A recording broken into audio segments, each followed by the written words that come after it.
خداوند دو تا صدا رو خیلی دوست داره بشنوه و دو تا اعتراف رو خیلی دوست داره که بشنوه.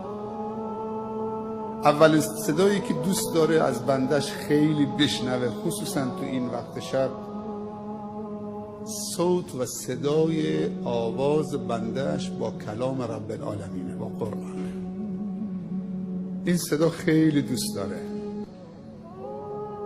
که آواز بندش بلند بشه به درگاه خودش با تلاوت کلامش و تا میتونید صدا تو زیبا بکن. پیامبر صلی الله علیه و سلم میفرمایند از ما نیست کسی که با قرآن خوش آوازی و خوش آهنگی نکنه. اینو داشته باشید.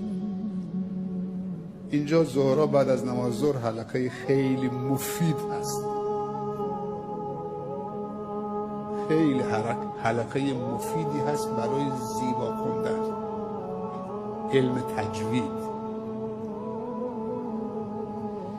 دو، صدای آه و ناله و زاری، این صدای لرزان توأم با سوز، وقتی که از بندش بلند میشه، دو تا دستشو بلند کرده به درگاه خدا، تو خلوتی نشسته،